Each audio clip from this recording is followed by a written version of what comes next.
What an amazing university, and what an amazing time to be alive. At 11 o'clock last Friday evening, on the dot, a 47-year political experiment ended, and one that I'd spent 27 years of my life campaigning for, and we left the European Union, and the United Kingdom is now an independent, free country.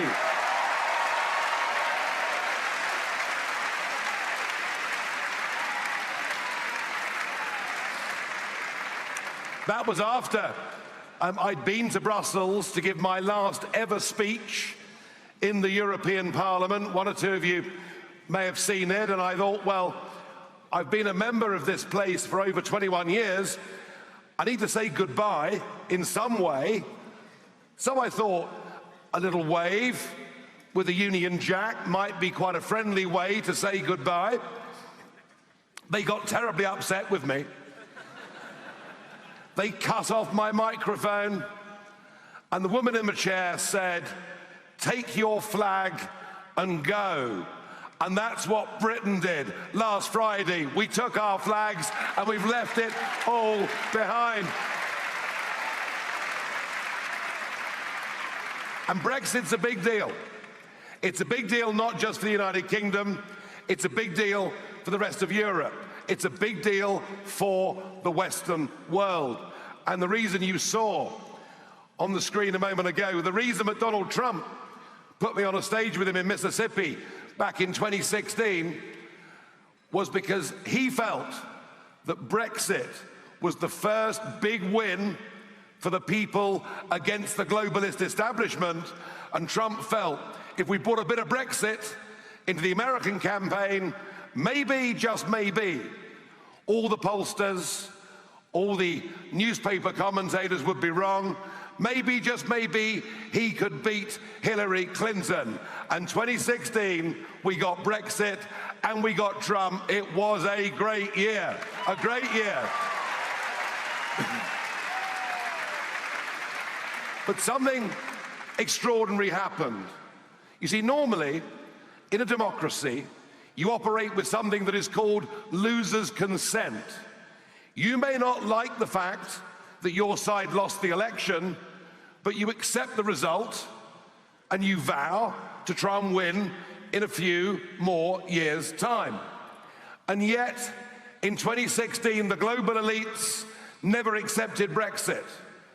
And here in America, many in mainstream media and elsewhere did not accept Trump's victory. They've spent 3.5 years trying to delegitimize Brexit. 3.5 years trying to delegitimize your democratically elected president. They refused to accept the will of the people. They said it was all because of the Russians. They said we cheated. The truth of it is, Hillary Clinton was a dreadful candidate and she lost. That's the truth of it.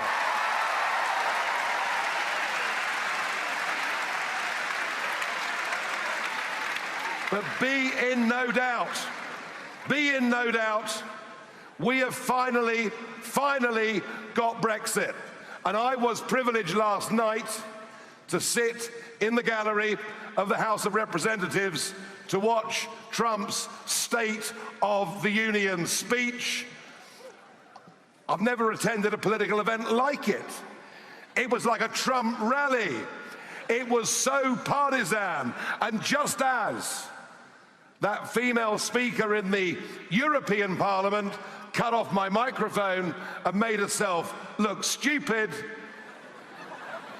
what happened last night with Nancy Pelosi ripping up the speech, she made herself look even worse than the President of the European Parliament. Bad behavior. And what she was doing actually, she was dishonoring the occasion, dishonoring herself, and dishonoring the position of Speaker. And I saw those Democrats in the chamber some of the time standing up, protesting, and I thought to myself, our side of the argument would never do that.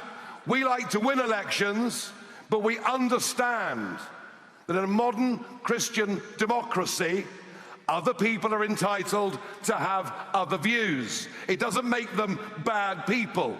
And yet the liberals now have become so illiberal that they think their views are morally superior to ours. They think they are better people than us. The liberals have now become profoundly illiberal. But I've got some good news.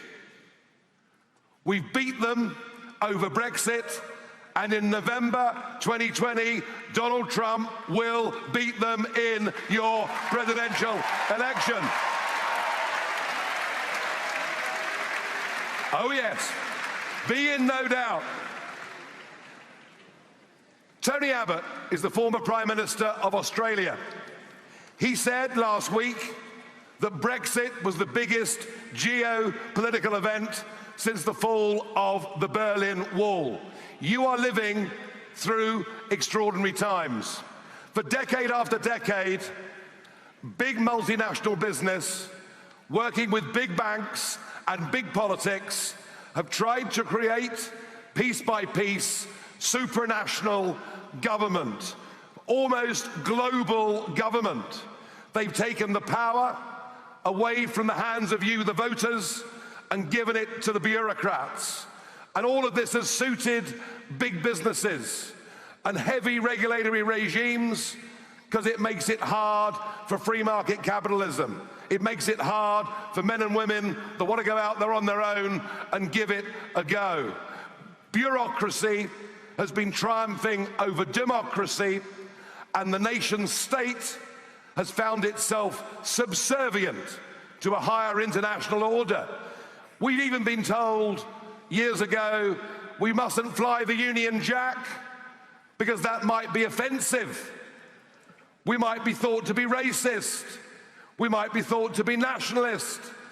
And actually the truth of it is, free people don't want to live governed by bureaucrats.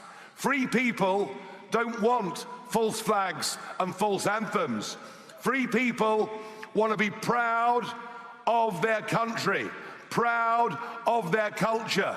Free people want to live in democracy. Free people don't want government telling them everything that they should do, and the nation state is winning. You are living through a massive historical change. All of that order is going to be swept away, and I tell you, I haven't finished just getting the United Kingdom out of the European Union. I won't settle until I get the whole of Europe out of the European Union. That's what I'm going to do. For me, how did I come to do this? Well, I was a businessman working for American companies, trading in commodities, copper, zinc, things like that. But I looked in the early 1990s and I realized what the globalist project was. I realized they wanted us to give up the pound and join the euro. I realized that our vote meant nothing when foreign bureaucrats decided our laws. And I looked around. Did other people recognize the problem that I saw? And I found some people in Parliament who did, but I felt none of them actually had the guts, the courage of their convictions to stand up. So I decided, maybe crazily, that I was going to stand up and fight the entire British establishment and the European establishment as well. And my friends and my family said I was mad, said it could never succeed. And yet, I just kept on going. I kept on going, year after year after year, failure after successive failure. And then one day, it began to work. One day, other people began to see what I'd seen. They'd seen that our country was literally being given away by politicians happy to to be run from somewhere else. And I'm going to mention Hillary again. Oh, by the way, I'm being nice about her compared with what she says about me. But if Hillary had won, you too would have found yourselves giving up bits of control of your nation to a higher international order. So anyway, other people began to see it, and I started to get support. I started to get millions of people voting for me in elections. And I managed to terrify David Cameron, the Prime Minister. He wanted to get rid of me somehow, so he promised a ballot. He promised a referendum. We won the referendum, and the very next day, David Cameron resigned. So I'd got rid of my first British Prime Minister. And then they told us, it's okay, we will implement Brexit, we'll do what the people told us. And 1 year went by, and 2 years went by, and 3 years went by, and we finished up with this desperate crisis. And so what I did, I launched another new party, the Brexit Party. Within 6 weeks, we'd won the European elections.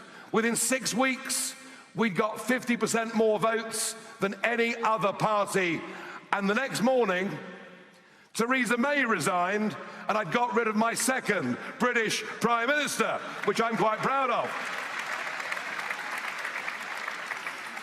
So we're there finally, we've left, we've got work to do. But I think there's a very, very special form of alliance that our two countries now need to have. You are very much bigger and stronger than we are, but we are positioned geographically in an important part of the world. And think of this, what the Americans and the British did together, and much of it, the inspiration of a man who was half British and half American. I'm talking, of course, about Winston Churchill.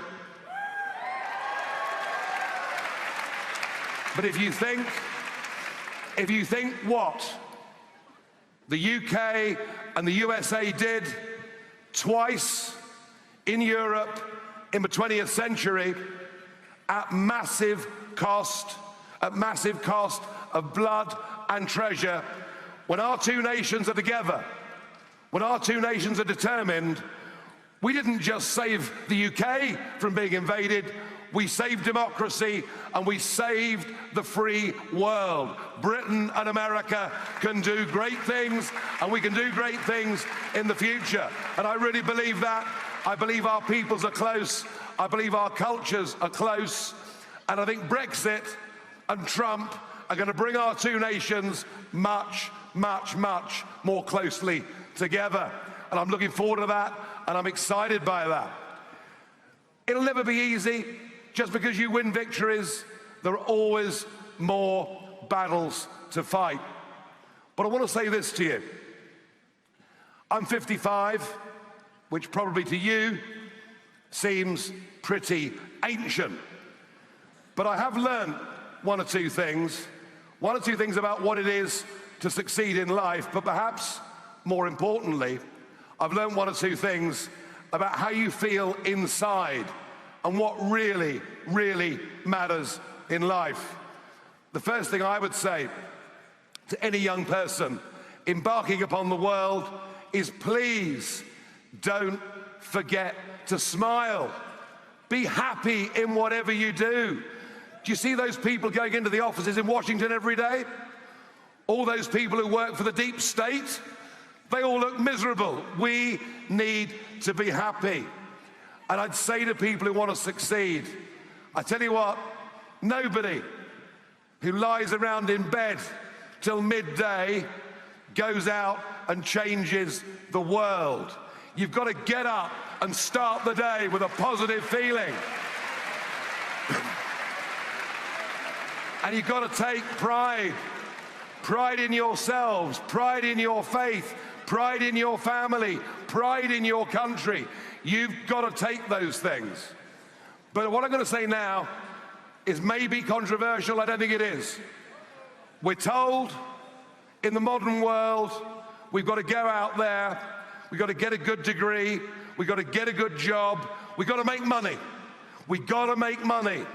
And I begin to think, I'm sure not at liberty, but I begin to think that somehow the pursuit of money has become the goal of most young people. The pursuit of money, or the pursuit indeed of celebrity, or perhaps the two together. And I've learned something. I've learned that money is not the most important thing in my life. And it isn't. It really, really isn't.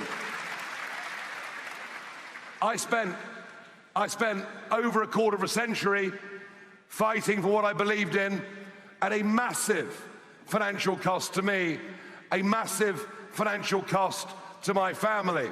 But I tell you what, I am happier and more satisfied than many of my friends who I left behind in business. Oh, they may live in big luxury mansions, they may have great yachts. I don't have any of those things, but I have a sense of satisfaction in myself that I did something that all of you must do. If you have a dream, if you find something at some point in your life that you say, I really want to do this, don't let anybody talk you out of it. Don't let anybody tell you that financially you might be worse off, because at the end of the day, it doesn't matter. I had certitude. I had conviction about what I wanted to do. I was certain that I was the person to take on this fight, and I followed my dream. And I guess on Friday night at 11 o'clock last week, I kind of succeeded. And I will live with that satisfied feeling that my rich friends will never, ever be able to have. Please follow your dreams.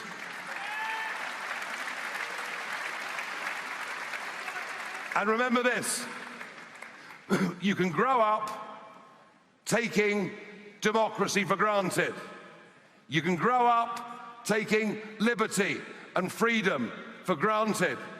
But there is something within the soul of some people where they want power and money, and they want to subject and subvert everybody else. Go back through human history. These patterns of behavior repeat themselves time after time. And what I've learned since 2016, since the greatest democratic exercise in the history of my country was nearly overturned by those who disrespected what we've done, what I've learned is that if you want to be free people, if you want to be able to live in liberty, if you want to be able to determine your own futures, you cannot take these freedoms for granted. You have to fight for these freedoms and fight for them every day of your lives. Good always triumphs over evil, but we have to stand up and fight for good and go on fighting for good. And you will leave this great place of learning, and you will go out into the world and you pursue your careers. But you will want to hand on to your children the liberties of free speech and democracy that you are enjoying, and that I believe President Trump is actually going to make even better for you over the course of the next 4 years. But whatever you do, make sure you don't leave these things to others. It's too easy to say, oh, I agree with that, but I'm not going to do anything about it. You are people who are strong young people. You're a people I saw earlier with amazing faith and optimism. You are people who can play a huge role in 21st century America, and indeed across much of the rest of the world. So please, be optimistic, be happy, work hard, because there are no shortcuts to success in life. And if you ever get that feeling that I had one day, 27 years ago, that this is the one thing in my life that I've got to do, don't let anybody around you talk you out of it. Follow your dreams. Be true to yourselves, and then you'll be really happy people. Money comes a very poor second. Thank you very much indeed. Thank you, Mr. Farage. We're going to sit down just for a few minutes. We will make America great again.